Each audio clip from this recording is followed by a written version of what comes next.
Hey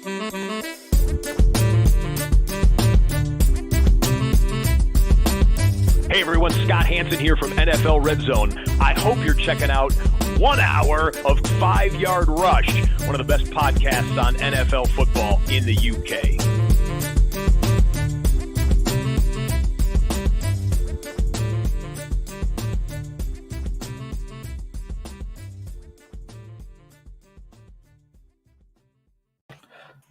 Hello, Rush Nation, and welcome to the 5 Yard Dynasty podcast. I am your host, Liam, or at the FSA Tweets on Twitter.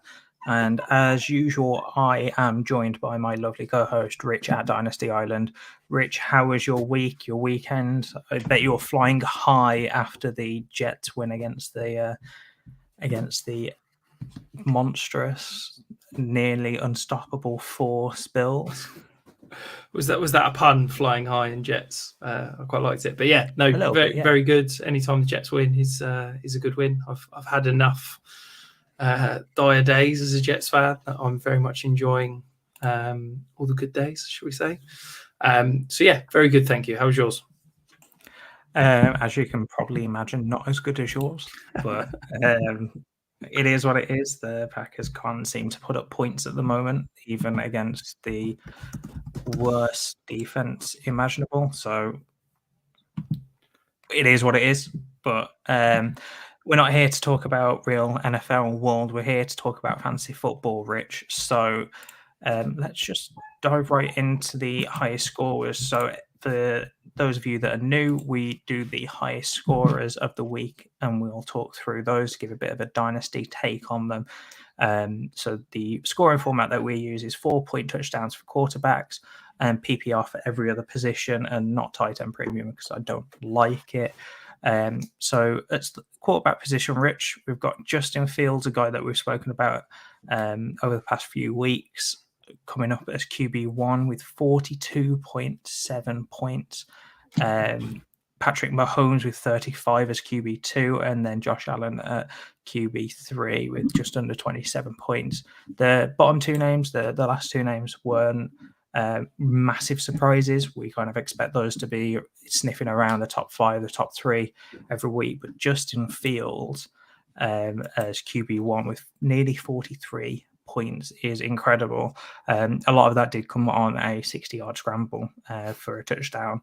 But Rich, what are you doing with Fields now? Because he's still only thrown for 200 yards just once, and that wasn't this week. That was in week 4 or 5, I think it was. So what are you doing with Fields right now? I'm buying. I'm all in. I think the tables have turned. Well, I'd like to point out I've enjoyed hyping him up the past few weeks, and I certainly bought a couple of shares last week.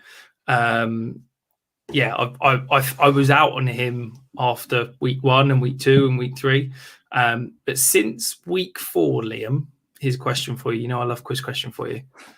How many players have scored more total fantasy points than Justin Fields? So week 5, 6, 7, 8, 9. So those 5 weeks. So I'm going to say Josh Allen. I want to say Patrick Mahomes, but he had a bye during that time, so that's a difficult one. I'm going to say 4, just to give myself a bit of a buffer, but I have a feeling it's less than that. 0. Oh wow! Nobody has scored more fantasy points than Justin Fields since the end of week 4. He's That's producing. Insane.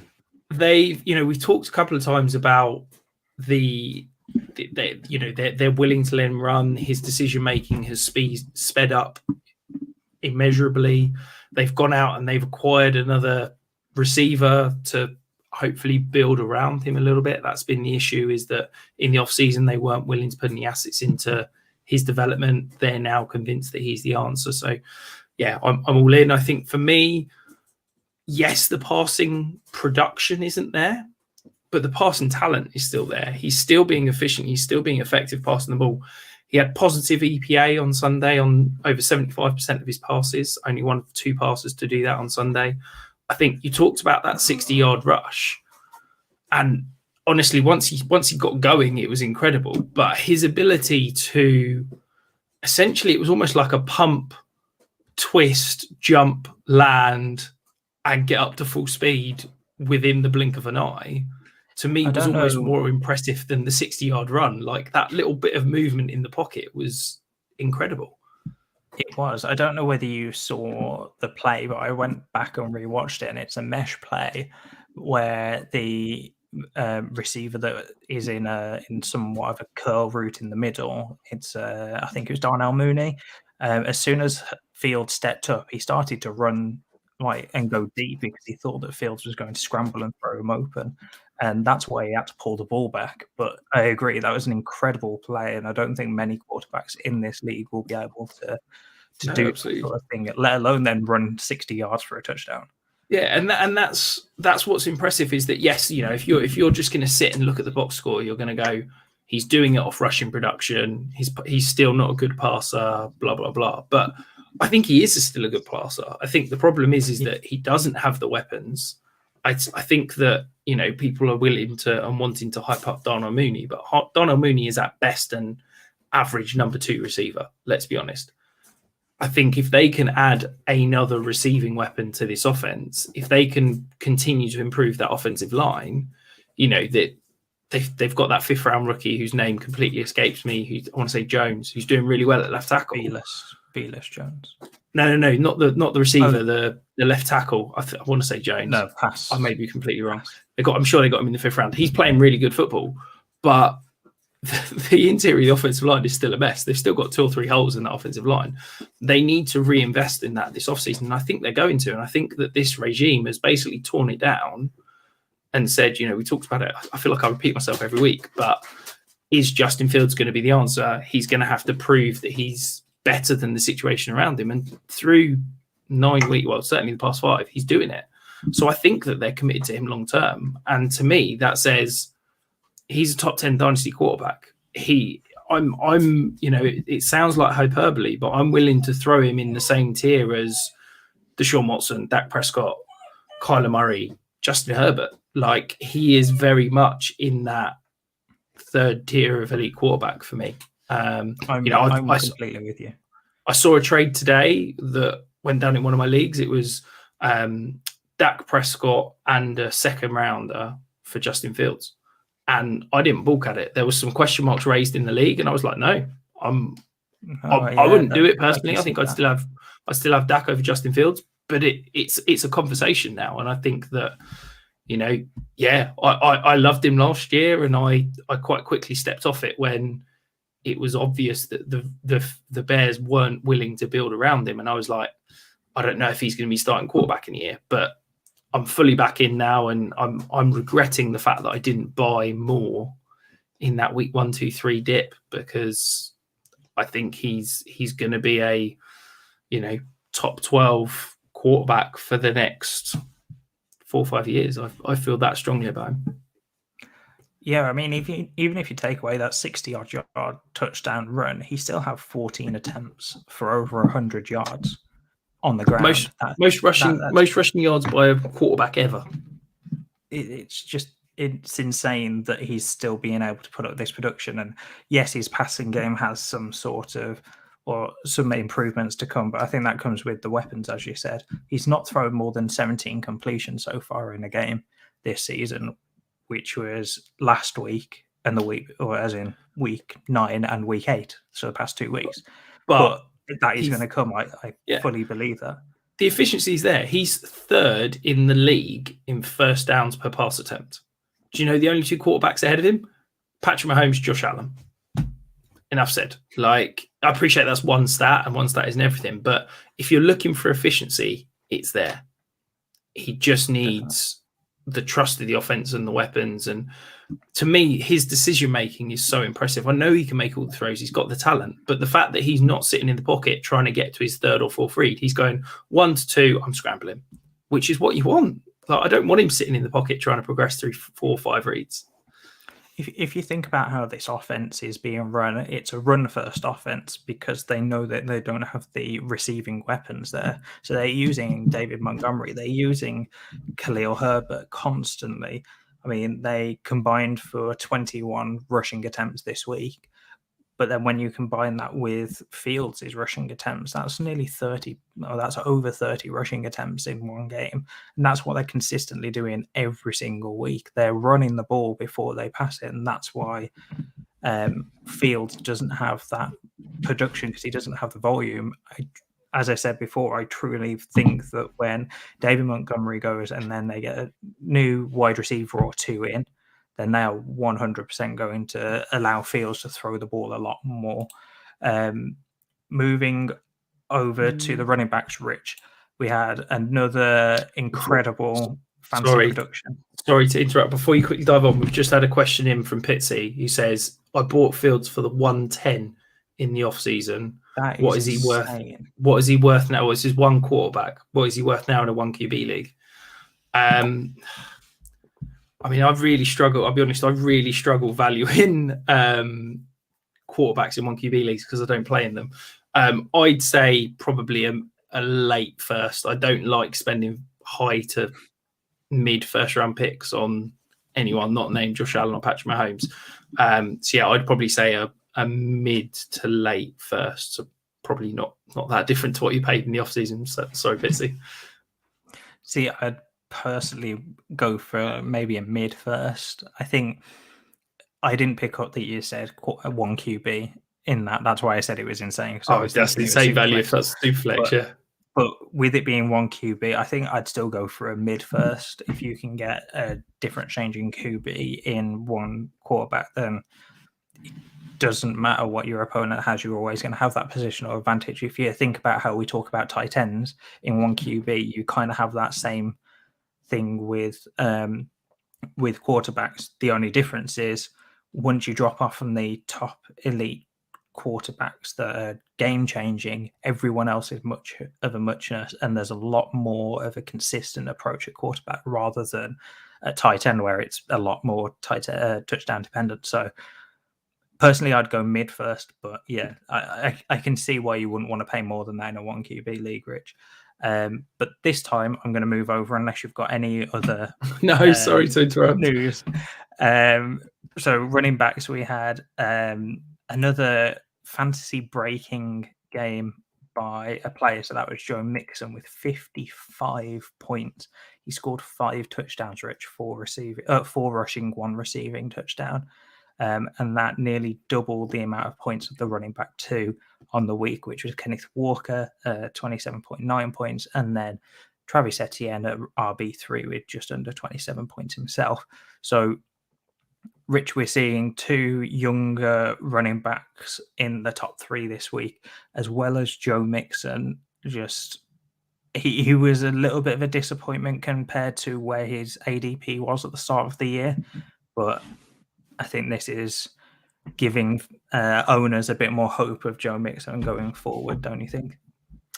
Yeah, I think it's, again, I feel like we have like 3 talking points that we talk about every single week, Liam. So I apologise for listeners to bring it up again. But we've talked a couple of times about this shift in offensive scheme with the Bengals and how after week 4 they went from being obvious running in under center situations and obvious passing in shotgun, and they're basically now an almost exclusive shotgun offense. Now, I've not seen. I hold my hands up. I've not seen the Bengals game from the weekend yet. That's quite low down my list. I'll be honest. It's not something that I'm super excited to go watch, but I'd be very intrigued to see if this trend continues, because I think if you look at his stats, whether it be efficiency stats, whether it be yards per carry, yards after contact, whatever, before the kind of week 1 to 4, they're horrific. If you looked week 5 to 8, they were quite promising.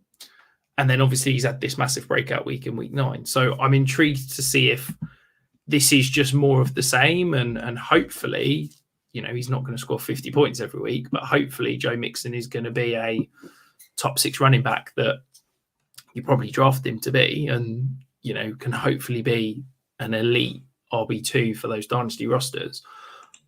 But yeah, you know, who can expect 50 points week in, week out? But it was good to see because, you know, as you said, he had been, from a raw standpoint, he had been slightly disappointing. So moving over to the wide receivers, Rich, we've got Devontae Adams as wide receiver 1. The Raiders needed a awful week for him in the previous week 8, to finally force feed him the ball again. I remember this happening at the start of the season where he had an awful week, and then the week after they decided to force feed him yet again. So he had 37 points nearly. Tyreek Hill continuing his campaign of insanity, I suppose, so far this season. He's got over 1,000 yards, and we're 9 weeks into the year. It's incredible the run that he's on. So he had just over 27 points, and then just under 27 points was Cooper Kupp. Rich, is there anything you wanted to discuss on Cooper Kupp? Because that offense, apart from him, no one wants anything to do with it, fantasy relevancy wise. Even Tyler Higbee has dropped off. So it just seems to be him right now. So I appreciate I'm the guy that always says to sell players at peak value.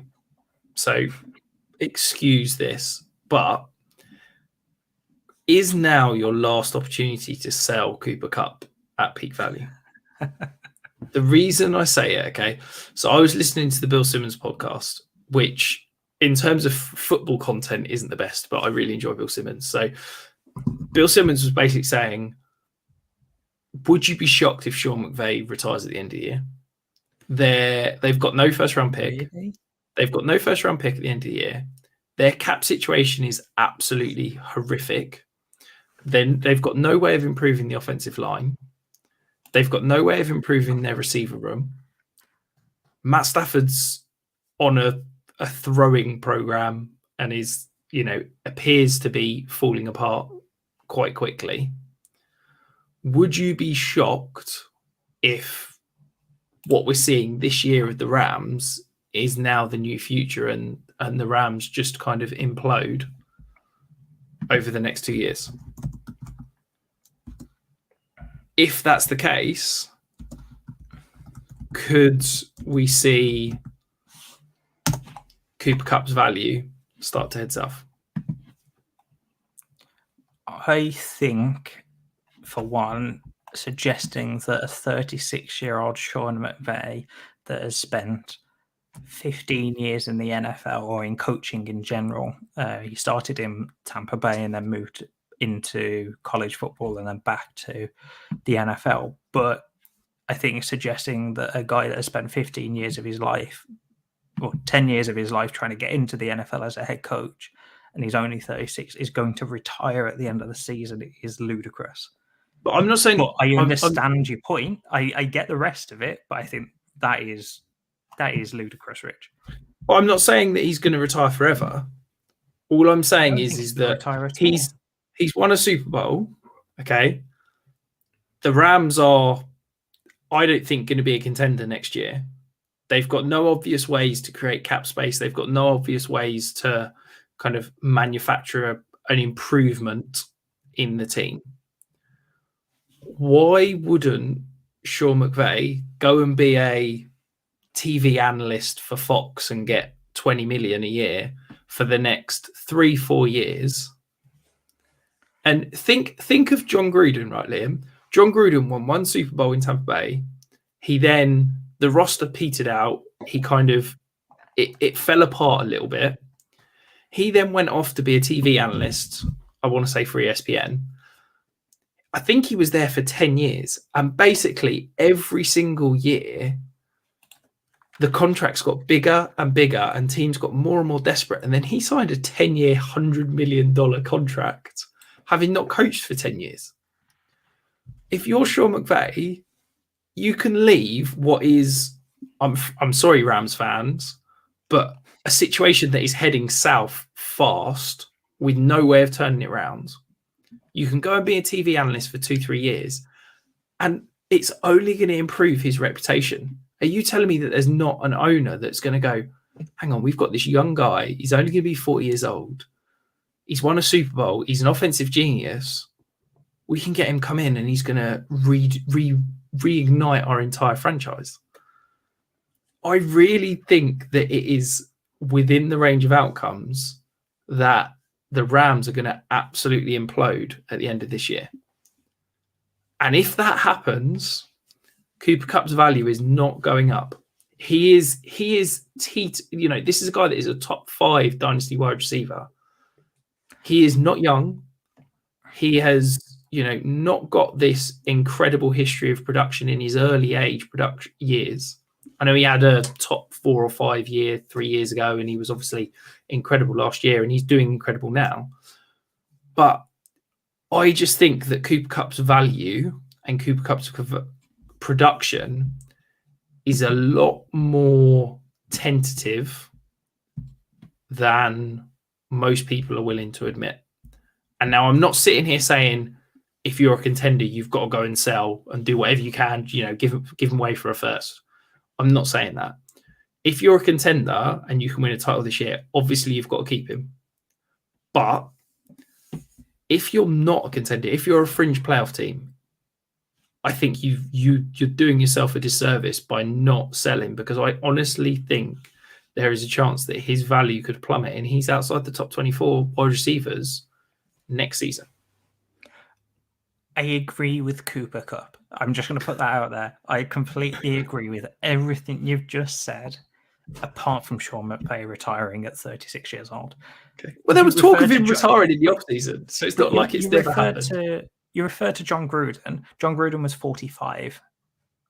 So that's a 10-year disparity between the two. I don't think that a guy that has only coached as a head coach for 5 years, I think it was 2017 when he took over, is going to then retire just because the team's in crap. I don't see it personally. But Rich, we need to move on, because we're just going to sit here and argue about coach retiring rather than... If Sean McVay walks away from the Rams in the offseason, I'm going to take the victory lap of all victory laps, Liam. You are never going to hear the end of it. I am, because I'll just mute you. I won't respond to anything. So moving over to the tight ends, as I said, no tight end premium. We've got Dallas Goedert on Thursday Night Football, had a 24-point game. So tight end 1. Tight end 2 was Cole Kmet, actually doing something this season. Over the past 2 weeks, he has been not just a usable tight end, but one of the top tight ends in the league for fantasy purposes. And then tight end 3, we've got Travis Kelce. Rich, moving back to Cole Kmet, as I said, the past 2 weeks, he's been more than fantasy relevant. He's actually been a starter. Is this what we're going to see out of him for the next few weeks or for the rest of the season? Or do you think that it's just a flash in the pan with how the Bears offense is running at the moment, quite literally running? I think it depends what your expectations are. I think if you're viewing Cole Kmet as a, 10 to 20 ranks tight end that's going to do this 1 week and then be terrible for the next 2 weeks, then yes, this is the new Cole Kmet, and that's what you can get used to. If you're expecting Cole Kmet to be a plug and play, reliable starter that you can bank on 7 to 8 fantasy points with a catch a touchdown, he gets you 14 kind of thing, then I think you're going to be disappointed. I really like Cole Kmet, the player. You've already heard how much I like Justin Fields. I just don't know if the volume is ever going to be there this year for him to be that reliable go-to tight end. I think this offense needs to take a whole step forward. I think at the moment, he's not commanding the ball at a rate that I need to see to get all on board. We're less than a 20% targets per route run. His route participation's around the 80% mark. Like it's not screaming top 5 tight end. And I think that you're always just going to be disappointed if you're trying to buy in on Cole Kmet now. I think that for me, he's still in that 12 to 15 range. Absolutely got the potential, to take the next step and be that reliable week-to-week starter, but I don't see it happening this year. So, Rich, as you said, we do like a little bit of a quiz question here. So, Cole Kmet, tight end 2 over the past 2 weeks, if you combine them together. that is obviously without Mark Andrews for the week just gone and Kelsey for the week before, because Kelsey was on a bye. But this week he scored 22 points, as we just said. Can you guess what his stat line was in week 8?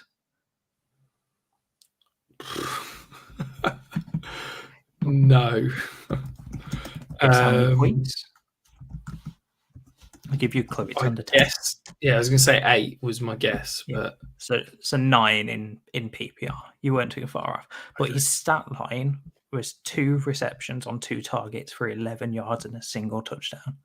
Yeah, I think that says everything you need to know about Cole Kmet's game at the moment. He did have 5 receptions on 6 targets this week and a touchdown or 2 touchdowns. and that's the first time he's seen more than 4 targets in a game this year. Yeah, like I just think don't that's think he can be reliable. I think that's everything you need to know about him at the moment. I don't think that it's going to be anything to really take note of. But Rich, if you could sell right now, what would you be selling for? A second? In a non-tight end premium? non-tight end premium, I'd take mid-second for him. Would I take a late second? I think I'd need to think about a late second, but I'd certainly take a mid or an early second for him. So, Rich, let's move on to significant news. So, not a huge amount of news this week. No massive injuries. I mean, we were close to having a few. So, Josh Allen will start there. He is potentially out for a few weeks, but he has missed that season-ending or dodged that season-ending injury that a lot of people thought he might have had. It was an elbow injury. So that's he could even potentially play this week, but it's something to monitor, especially as it's not season ending at this point. Mark Andrews was declared out on Sunday Night Football with an AC joint injury, so he's probably going to be back after this bye week. They probably did it just to give him a bit more of a rest going into this bye week. Ezekiel Elliott has a knee injury. He had it just before the bye week. Again, he was declared out just before his bye week, which was last week. And for the same injury, Tony Pollard then went off and had a great game. But Jerry Jones is talking a lot in the news right now about Zeke looking good, but his practice today or Monday, didn't look great. I believe it was either limited or did not practice. I can't remember off the top of my head, but just again, another person to monitor, especially if you're a contender looking for a running back there. This one is a bit of a weird one, Rich. Jahan Dotson, a guy that you were extremely high on, and I was higher than consensus, but I'm not going to step in and say I was high when you were basically over the moon with him.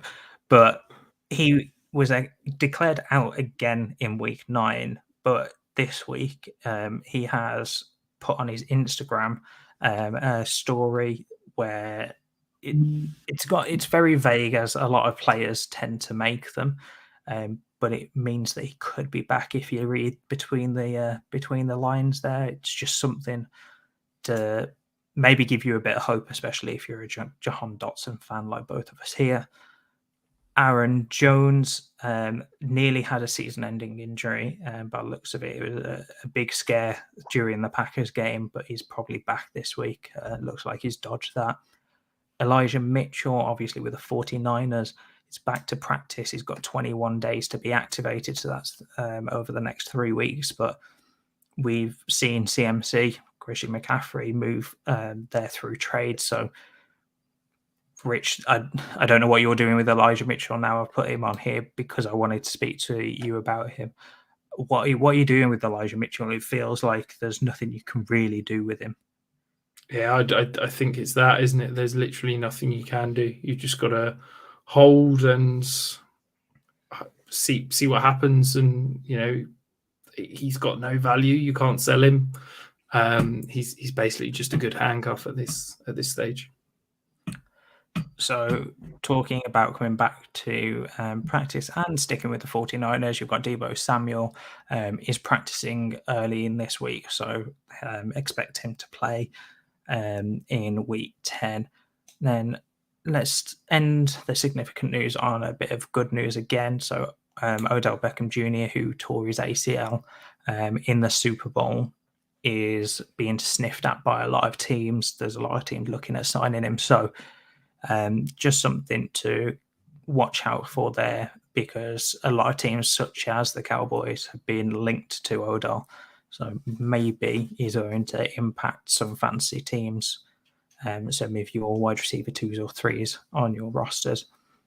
And then Rich, the bye weeks this week, we've got Cincinnati Bengals, the Ravens, who we've already spoken about, the New England Patriots, and the New York Jets.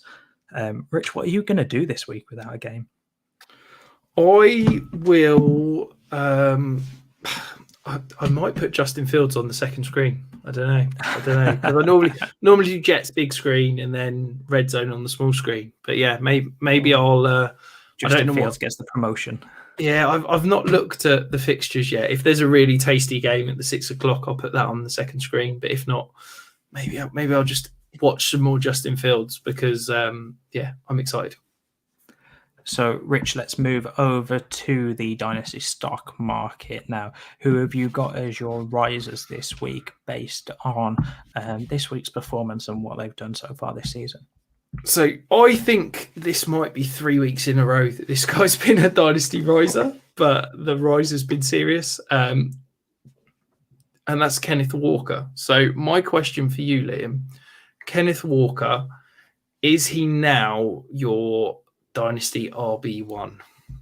No, but I don't know who that Dynasty running back 1 is right now. It's such a mess, and I don't want any part of trying to rank the Dynasty running back 1. I've got a bunch of guys that I'd like in that spot, but I just can't seem to pick one over the other right now. But no, I don't. And I seem to remember you asking this question with Travis Etienne last week. Yeah, so I mean, I've basically got a tier of 6 guys, and they're all pretty much the same value. So that's Jonathan Taylor, Kenneth Walker, Saquon Barkley, Breece Hall, Travis Etienne, and Christian McCaffrey. I could easily make an argument for any one of those 6 to be my running back 1. I could easily make an argument for any one of those 6 to be my running back 6. But I think that Kenneth Walker is absolutely in that conversation, and I wouldn't be shocked. We're going to see the ADP at DLF starts to trickle out in the next week or so. I wouldn't be shocked if Kenneth Walker was that RB1. I just don't want to pick the RB1 right now because it's just a huge mess. Rich, who else have you got as your riser for this week? Again, a guy who's been here a couple of times, but it's Geno Smith. Look, he's just doing it week after week after week. We talked a couple of weeks ago and said we're leaning towards him having a job next year, therefore his value's going up. Look, I'm now a believer I'm a Geno believer. I think he's definitely going to have a starting job in Seattle next year. I think that it's a great spot for him. They've got 2 first-rounders that they can start to build around. They've got the cornerstones. They've got those 2 tackles they drafted this year. They've got 2 great receivers. They've got the running back that we've just discussed. I think this offense is just going to continue to produce. So he's a top 15 quarterback for me. I can't believe I'm saying this, I would rather have Geno Smith in Dynasty over Matt Stafford, over Aaron Rodgers, over Russell Wilson. And yeah, I genuinely can't believe that I'm saying that. But yeah, I really think that the way he's producing, and I think that that's going to continue moving forward, I see no reason why he shouldn't be ranked there, quite frankly. So, Rich, the Seahawks currently have the 11th pick in projected draft order as of this second, so as of after this week. So, do you see a quarterback being there at 11? Because I know that there's about 3, I think there's 4 or 5 is in this class that potentially could be first-round quarterbacks. Do you think there will be a quarterback there. I don't think that they're now in the quarterback market. I think that if they were to go and spend their first round pick or both their first round picks moving up to get someone, I think that would be a really silly move, because I think that you've basically got a guy that, look, Geno Smith, no one wants to admit it, Geno Smith is playing like a top 5 quarterback in the NFL this year. He has been fantastic. You look at whether it's EPA per play, whether it's, whatever stat you want to look at, completion percentage over expected, big time throw rate, whatever, he is absolutely producing. I think I would be gobsmacked if the Seahawks let him walk out the door and drafted another guy or traded for another guy or signed another guy. I think that they've got these extra picks. I think they're going to build around Geno Smith. They'll probably, I imagine they tag him. They might sign him to like a 2-3 year contract, but I imagine they tag him and sort of say, prove it again, Geno. But yeah, I think that the way he's producing for fantasy this year and that stability of knowing that he's going to be a starting quarterback this year and next, I think he's got to be a top 15 quarterback. And as I said, above all of those other guys I mentioned. So, Rich, at the moment in the draft order above the Seahawks at 11, you've got the Texans at 1 and the Panthers at 2. And I'm assuming we're both expecting both to take a quarterback there. Yeah, absolutely. And then you've got the Raiders, who I'm not expecting to take one, although they could. They will take one because they're going to trade Derek Carr. I mean, we've spoken about the contract in the offseason. It's available as an option. Then you've got the Steelers, who I'm assuming won't take one. The Lions, who could at 5. Yeah. But then they don't trade for one. If they don't trade for one, indeed. But after that, there's not a team that probably would take one. You've got the Jaguars, the Eagles, who got the pick from the Saints. The Packers at 8, that I don't believe will take one with the way that cap is structured, especially with Rodgers. The Bears, again, we've just spoken about Justin Fields. Cardinals, Murray, and then the Seahawks at 11. So unless teams trade up above Seattle, I can see three teams taking a quarterback, maybe 4. Yeah. I don't think that there's many quarterbacks going in this draft. I think in the top 10, should I say? I think that the talent will be there. I think Stroud and Young are going to be probably the 1 and 2. I think Will Levis, or because I don't watch college, I can never get the names other than reading them. Yeah. So I think that Will Levis somebody's going to fall in love with him. I think I'm early in my evaluation process, but I think that he's got the raw tools that some GM somewhere is going to go, this guy's got everything. He's Josh Allen 2.0 and he's going to, be a superstar. So I think that those 3 are probably, you could almost pencil them in as locks for the top 5.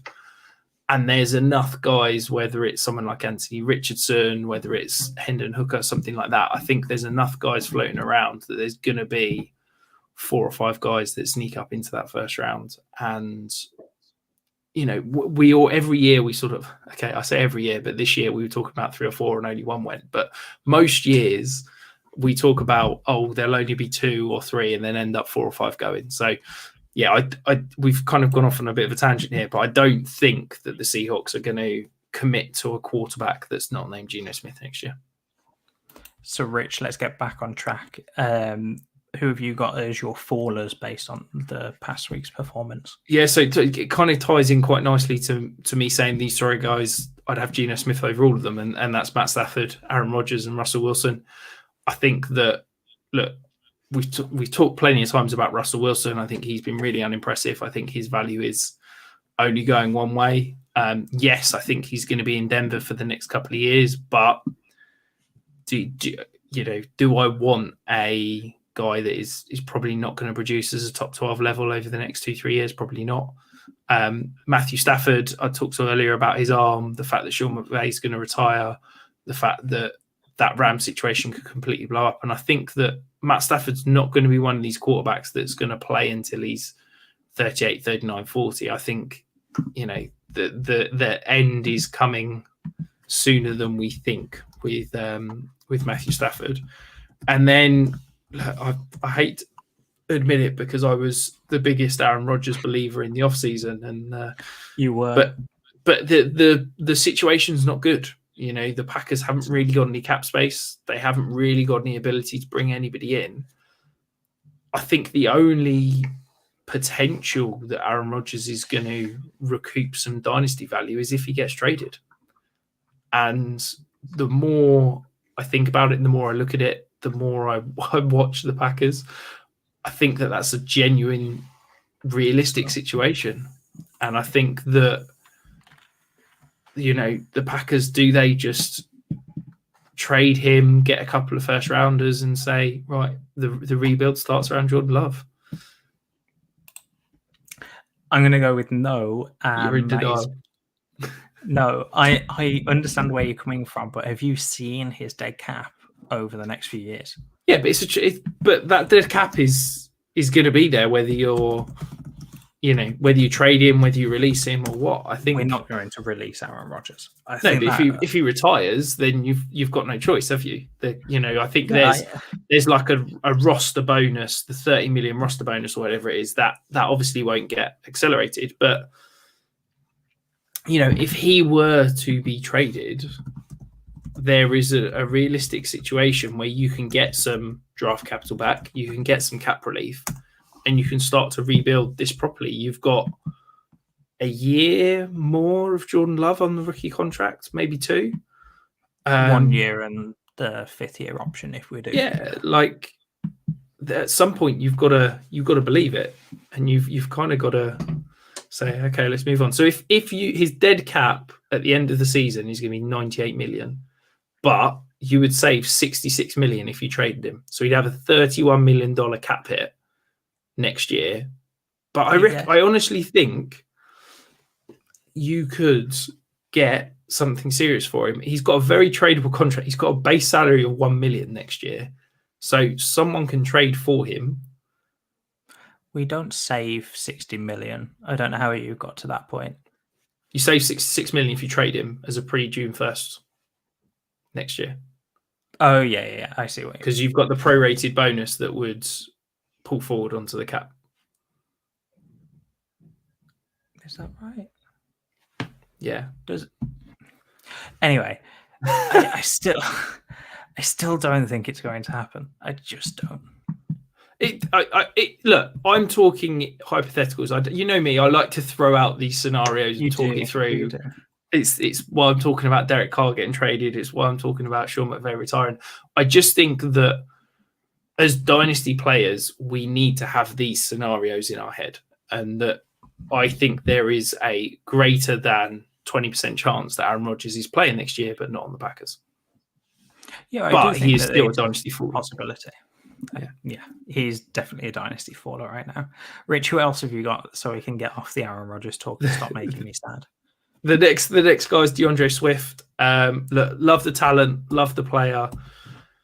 He's incredible when he's on the field, but sadly, he's just not on the field. And I think that people are starting to wake up to this. I think that, you know, we talked about him being dynasty RB2, RB3 in the offseason. You know, I listed my 6 guys that I've got as potential RB1, and he was the first, you know, the next guy on the list. I don't think he's in that top tier. I think his value has dropped, and I think that there's probably a Swift believer in every league, and that if you can get that peak value for him, then maybe go and do it, because I am really concerned that whilst he's an incredible talent, whilst he is, you know, the dynasty RB1 in terms of talent and ability to produce, if he was given a full fill of health for the next 3 years, I just don't know if you're ever going to be able to bank on him being I was going to say 16-game starter, but 17-game starter every year. So I think for me, his value is starting to decline. And I think as more people start to realise, yet again, he's on the injury list, yet again, he's not getting a full workload, his value is probably going to keep dropping. Yeah, I'm unfortunately with you.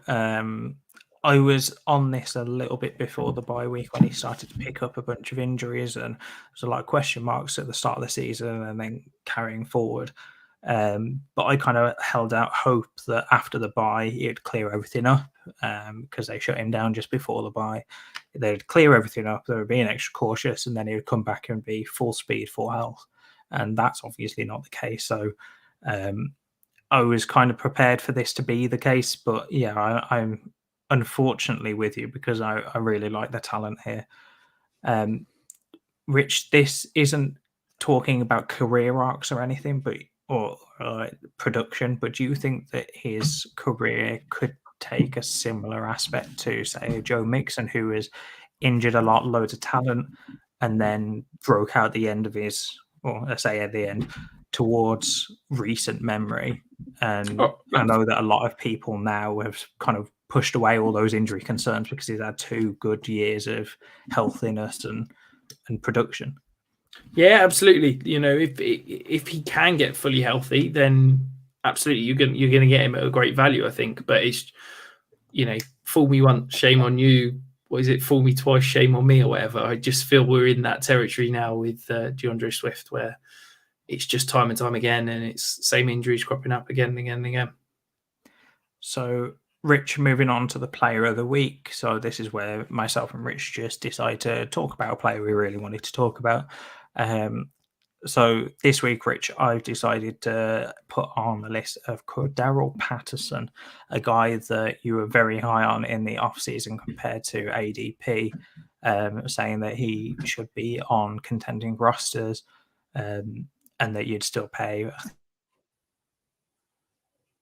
think he was second, the exact price, but you were still pretty high on him. And a lot of people were writing him off, saying he was a one-year wonder, which was understandable considering his type of career path.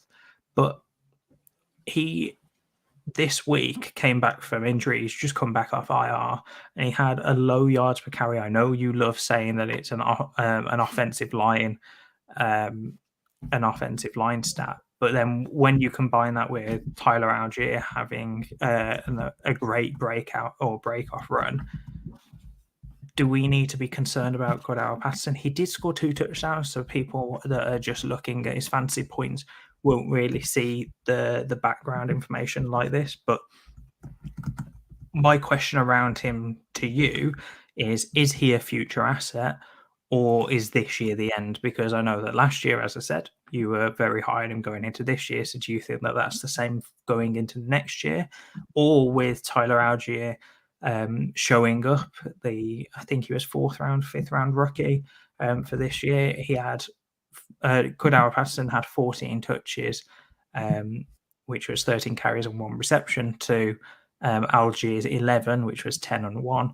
And then Huntley 7. Do we think that this is going to become a messy backfield now, or do you think that with the way that the Falcons are currently situated, they're going to be moving on from Patterson and just taking Algier and Huntley and trying to proceed with those two going into next year?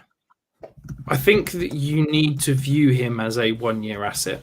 I think that if you're expecting any return next year, you're likely to get hurt. I think that if you can treat him as a one-year asset and then anything next year is a bonus, I think that's the way to go. But looking at his contract, so he's got a 3.75 mil dead cap next year, and his cap hit is 5.5 million. So they save 1.75 million by releasing him. That's not a massive number, which makes me think he's probably going to be on the roster next year.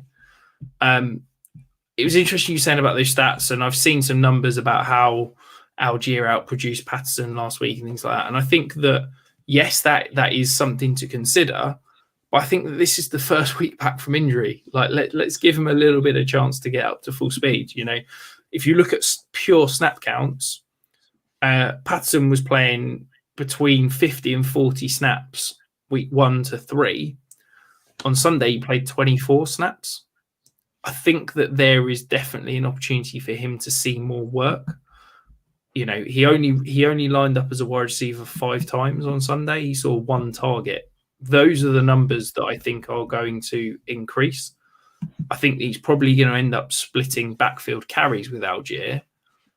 But let's be honest, Cordarrelle Patterson is a freak. in terms of his athletic talent. The Falcons have finally utilised that. I don't think whatever Algier brings in terms of his versatility and his ability to line up all over the field is ever going to live up to what Cordell Patterson is. And I think that he is just such a offensive weapon that he's always going to have the ability to get on the field and carve out a role, quite frankly. I think that, if you're sitting here saying that Cordell Patterson's going to be a, 80, 90% opportunity guy, he's never going to be that again. But he was never that anyway. I think he's always going to be a complementary piece in an offense. He's going to, he doesn't need 15, 20 touches to produce huge fancy numbers. If he's getting, 10 rush attempts and 5 targets in a game, he can still be a really solid RB2. And at the prices you're having to pay, what you're paying mid to late second, I think that's a really good contending buy still. So, Rich, who do you have as your player for this week? So my guy is Garrett Wilson. I was so impressed with him on Sunday. I think I've been really high on him in the preseason. I tried not to get overhyped when he landed on the Jets. It was difficult. 2 of my pre-draft crushes in Garrett Wilson and Breece Hall both landed on the Jets. So I didn't want to just look like a homer and hype him up. But he was so impressive on Sunday. And I think that he's basically taken this offense and it's now going to run through him. And I think that, you saw it was 37.5% target share, 35% targets per route run, which is a really impressive number. I think that on Sunday, the Jets basically said, Zach Wilson, through, the past 17 games of your career, you have been someone that's tried to extend plays. You've had one of the highest times to throw across the NFL. You've been someone that has basically gets the ball, gets scared, runs to the sideline, then tries to throw the ball. And they basically said to him, right, you're going to sit, you're going to operate from the pocket, and you are going to get the ball out lightning quick. And that only works if you've got receivers that can get open quick. And that's exactly what Garrett Wilson was doing on Sunday. He won early in the route time and time and time again. That's going to continue. That's going to help Zach Wilson. People have talked this since Sunday about how the Zach Wilson didn't lose the Jets the game. Well, that was because Garrett Wilson was so open so early that he was able to get the ball out before any sort of pass rush was getting on him. And I just think that if he's going to continue doing that, he's going to continue getting peppered with targets. He's running now as, almost 100% of routes. He is an every down player. And I think that he is, to me, easily a top 12 Dynasty wide receiver. And I think that, sadly, if you've probably missed the boat if you've not got him, because I think his price is only going to increase over the next few weeks. Yeah, I'm with you. He was my wide receiver 1 in this class. Just my concern is Zach Wilson. I don't know how you feel about this, Rich, but is he the guy? I think that's still to be confirmed, and that's what worries me the most. Probably not, but I'll be honest with you, Liam. I've kind of resigned myself to the fact that Jets are trading for a quarterback in the offseason. I think that Zach Wilson's not going to be the guy, but I think that the Jets have realised that the rest of this roster is a serious playoff contender. I think that the defense is legit. I think that the secondary is incredible. And I think that once the offensive line gets healthy, the offense is basically there ready to go. So if you can just drop in a competent quarterback, this offense could blow up. So yeah, I've been running through trades, whether we go and send, a first round pick for Derek Carr, whether we send maybe 2 firsts for Aaron Rodgers. I think that the Jets will possibly be in the trade market for quarterback. That'd be March. Awful for me as a Packers fan if the Rodgers went to the Jets, because 1, you would gloat for all eternity, and 2, it'd be basically the same as Brett Favre all over again. Except I Brett wasn't Favre old enough, but still. Brett Favre was only good for. Well, that makes me feel really old that you've just said you weren't old enough for Brett Favre on the Jets, because it wasn't that long ago. Brett Favre was good for about 8 games and then was horrific. So let's hope Rodgers would be better than that for the Jets. I was in primary school when Brett Favre was on the Jets. Just going to throw that out there just to make me feel a bit more old. I think I was only in secondary school, so that doesn't make me feel that way. So, Rich, let's move over to our friendly competition, the Flex Off. So, for new listeners, this is where myself and Rich go head to head every week, and we'll pick a player in flex consideration. And the way that we define that is we look at the Fantasy Pros ECR, so that's in the expert consensus rankings for each week, and we look at the top 36 wide receivers, the top 24 running backs, and the top 12 tight ends, and we can't pick any of them. We just moon over them, so we have to pick outside of those, and then it's just whoever's pick scores more points. So the standings on the week after last week's performance is Rich is on 4 and I'm also on 4. Rich did pull it back and level out yet again. So Rich won with Kenyon Drake, with nearly 25 points. I went with Antonio Gibson and he scored like 6 or 7 points. So yeah, Rich back to 4, back to evens on 4 each. So I'll start with my player because you haven't got yours in the show sheet. I'm just going to throw it out there, and I don't know whether you've got one, so I'll give you a bit of time if you don't. I'm going to go with Khalil Herbert. Now, he didn't do very well this past week, but he has been absolutely incredible all the way through the season so far.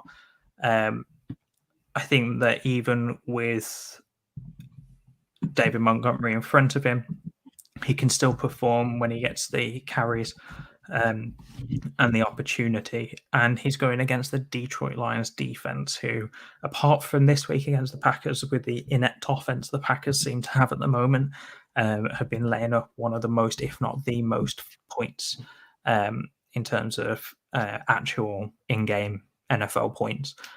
Been given up the most there. So I think that I think that the Chicago Bears are just going to run the ball a lot against this weaker run defense, and it would just give Khalil Herbert extra opportunity to run wild and break one off for a touchdown, which in flex consideration, that's all you'll need. You don't tend to get a Kenyon Drake every week or a Donta Foreman from a few weeks ago that absolutely rips one off for 20 to 30 points. So, Rich, who have you got in flex consideration for this competition going into? So I'm going with my boy Jeff Wilson. I think that he showed on Sunday that he's better and more explosive than Raheem Mostert. They're playing Cleveland, who have got just horrific internal run defense, and I think that Miami are going to score plenty of points, and I think that Jeff Wilson's got the opportunity to score a couple of touchdowns. So for me, Jeff Wilson, he's running about 30 on the week. I think that's a nice little sneaky flex play for me.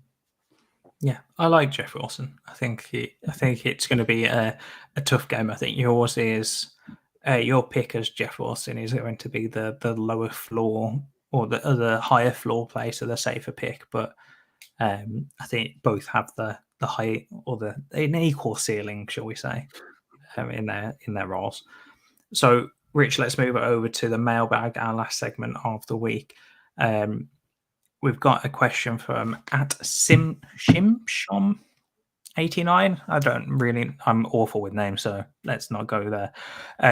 He's been offered two trades, so we'll start with a late 24 first and a late third. So I'm assuming that's 24 as well. So 2 late picks in the 24 draft, first and a third, for Devonta Smith.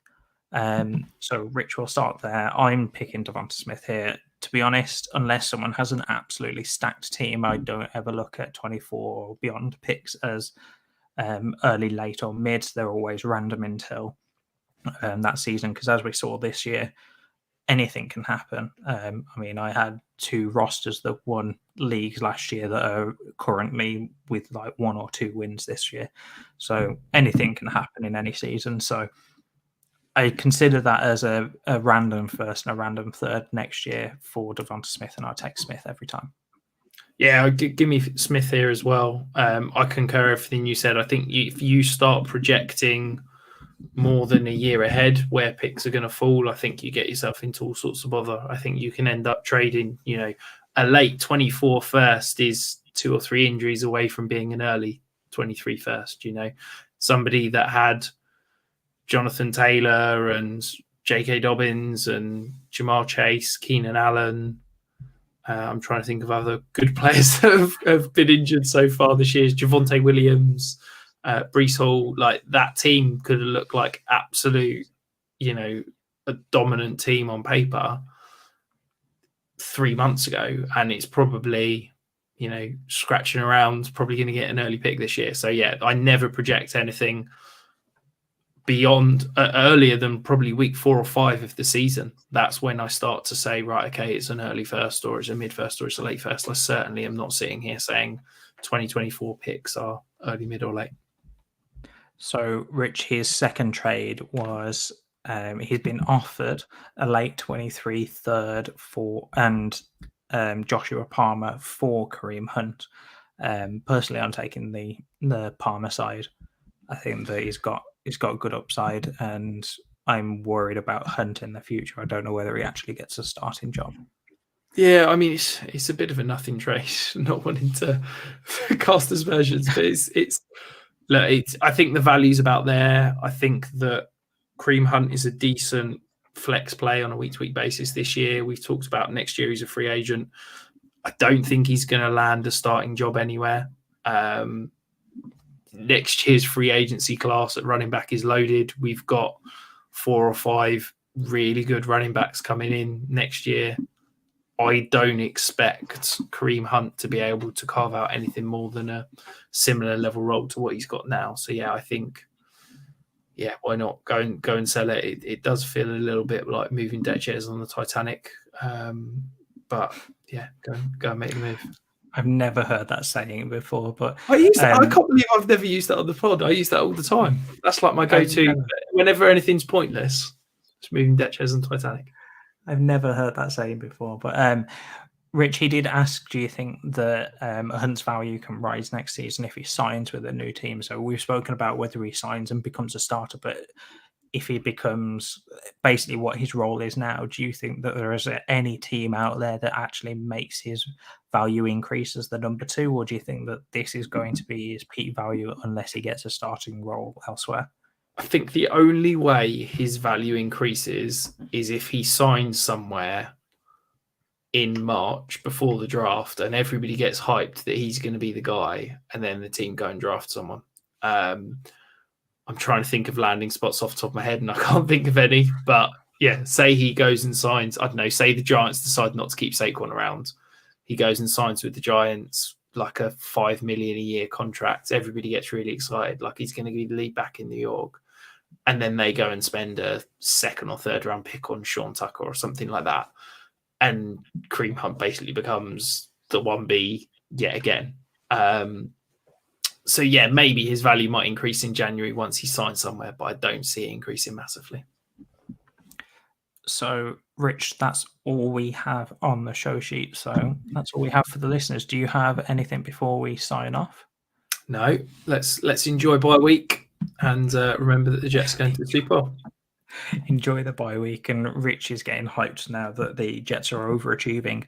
But for those of you going over to Munich to watch the Seattle Seahawks and the Tampa Bay Buccaneers, have a great time. Or if you're already in Germany and you're not heading over there because you're there, have a great time. But until next week, guys, stay safe and have a great week. See you later.